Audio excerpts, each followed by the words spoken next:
नमस्कार, मैं रचना शर्मा चढ़ती कला टाइम टीवी देख रहे सभी दर्शकों का स्वागत करती हूं। आप देख रहे हैं टॉप 10 न्यूज।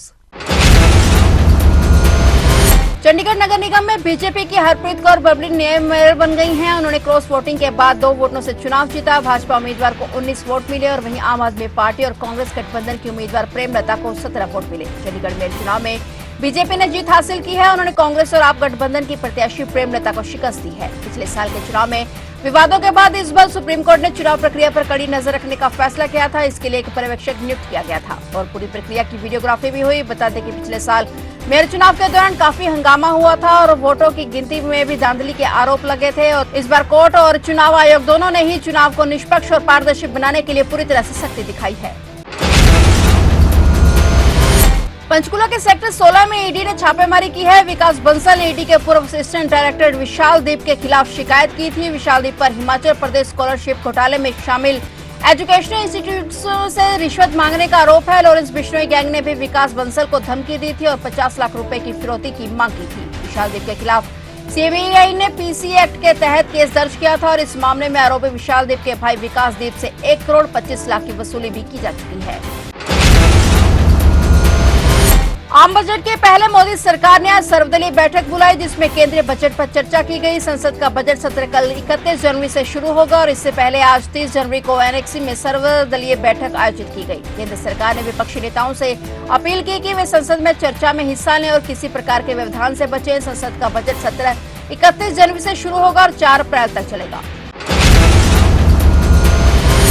यमुना में जहर के मामले में अरविंद केजरीवाल ने चुनाव आयोग को 14 पेजों में जवाब सौंपा था, लेकिन चुनाव आयोग केजरीवाल के जवाब से संतुष्ट नहीं है। अब चुनाव आयोग ने एक बार फिर से केजरीवाल से सटीक जवाब मांगा है और चुनाव आयोग ने गुरुवार को आप संयोजक अरविंद केजरीवाल से कहा कि वह यमुना में बढ़े हुए अमोनिया के मुद्दे को नदी में जहर घोलने के अपने आरोप के साथ न मिलाएं। केजरीवाल को चुनाव आयोग ने हरियाणा सरकार के खिलाफ अपने आरोपों पर स्पष्टीकरण देने का एक और मौका दिया है और इसके जवाब से संतुष्ट नहीं होने पर चुनाव आयोग ने उनसे यमुना के जहर के प्रकार, मात्रा और प्रकृति और तरीके पर विशिष्ट और सटीक प्रतिक्रिया के साथ तथ्यात्मक साक्ष्य देने को कहा है। इससे पहले केजरीवाल ने बुधवार को अपने दावे पर चुनाव आयोग के नोटिस का जवाब दिया था कि हरियाणा सरकार यमुना में जहर मिला रही है। यमुना के पानी में जहर मिलाने का बयान देना दिल्ली के पूर्व मुख्यमंत्री और आम आदमी पार्टी सुप्रीमो अरविंद केजरीवाल को भारी पड़ गया है। हरियाणा सरकार ने सोनीपत जिला अदालत की chief judicial magistrate Neha Goyal court में आपदा प्रबंधन अधिनियम 2005 की धारा 54 और बीएनएस की धारा 223, 353 और 356 के तहत अपराध के लिए आरोपी के खिलाफ भारतीय नागरिक सुरक्षा संहिता की धारा 223 के तहत शिकायत दी है। इस पर सोनीपत के चीफ जुडिशियल मजिस्ट्रेट कोर्ट ने केजरीवाल को नोटिस भी जारी किया है और 17 फरवरी को पेश होने के आदेश दिए हैं। साथ ही कोर्ट ने कहा कि अगर केजरीवाल अगली सुनवाई पर अदालत में पेश नहीं होते हैं तो ये माना जाएगा कि उन्हें इस मामले में कुछ नहीं कहना है और आगे की कानूनी कार्रवाई के अनुसार ही की जाएगी। मुख्यमंत्री नायब सिंह सैनी ने सोनीपत जिला अदालत में केजरीवाल के खिलाफ शिकायत दी थी। राष्ट्रपिता महात्मा गांधी की आज 77वीं पुण्यतिथि है। आज तमाम नेताओं ने बापू को याद कर उन्हें अपनी तरफ से भावभीनी श्रद्धांजलि दी। वहीं आज राष्ट्रपिता महात्मा गांधी की 70वीं पुण्यतिथि पर प्रधानमंत्री नरेंद्र मोदी ने भी उन्हें याद कर नमन किया और उन्हें श्रद्धांजलि दी। पीएम मोदी ने कहा कि पूज्य बापू को उनकी पुण्यतिथि पर श्रद्धांजलि, उनके आदर्श हमें विकसित भारत के निर्माण के लिए प्रेरित करते हैं। मैं हमारे राष्ट्र के लिए शहीद हुए सभी लोगों को भी श्रद्धांजलि देता हूं और उनकी सेवा और बलिदान को याद करता हूं। राष्ट्रपिता महात्मा गांधी की 1948 में आज के दिन नाथूराम गोडसे ने गोली मारकर हत्या कर दी थी।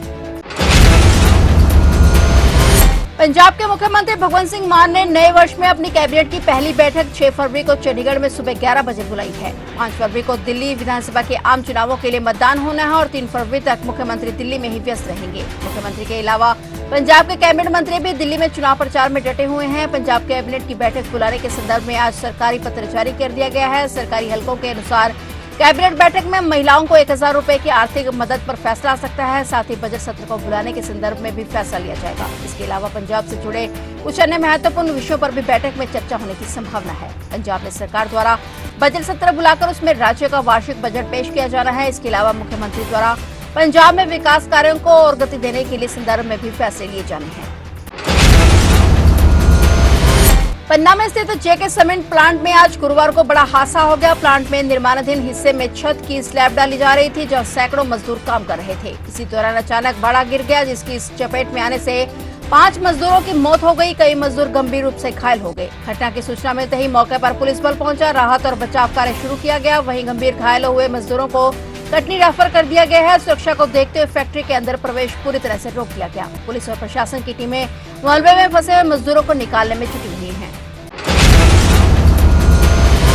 राजधानी दिल्ली के बुराड़ी इलाके में एक निर्माणाधीन 5 मंजिला इमारत गिरने के 36 घंटे बाद एक परिवार को सुरक्षित बाहर निकाल लिया गया है। यह हादसा सोमवार शाम को हुआ था और राहत और बचाव कार्य में जुटी एनडीआरएफ और दमकल विभाग की टीमों ने मलबे से एक दंपत्ति और उनके 2 छोटे छोटे बच्चों को सुरक्षित बाहर निकाल लिया है। महिला और बेटे को मामूली चोटें आई हैं, जिन्हें अस्पताल में भर्ती कराया गया। और इस हादसे में सबसे चौंकाने वाली बात यह रही कि मलबे में दबे एक व्यक्ति ने अपने परिवार को टमाटर और मूंगफली खिलाकर जिंदा रखा। आज काफी मुशक्कत के बाद एनडीआरएफ की टीम ने उन्हें सुरक्षित बाहर निकाला। बता दें कि इस दर्दनाक हादसे में अब तक 5 लोगों की मौत हो चुकी है, जिनमें 2 बच्चियां भी शामिल हैं। अब तक 21 लोगों को मलबे से बाहर निकाला जा चुका है, जिसमें से 16 लोग जिंदा बचे हैं।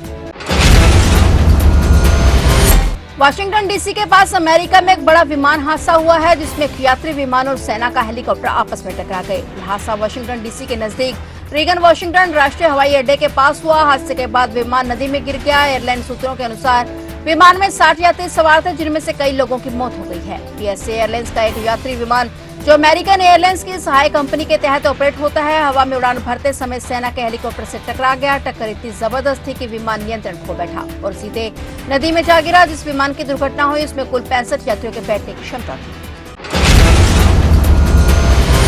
फिलहाल टॉप 10 न्यूज में इतना ही और नए समाचारों के साथ फिर से हाजिर होंगे। तब तक के लिए देखते रहिए चढ़ती कला टाइम टीवी और मुझे दीजिए इजाजत। धन्यवाद।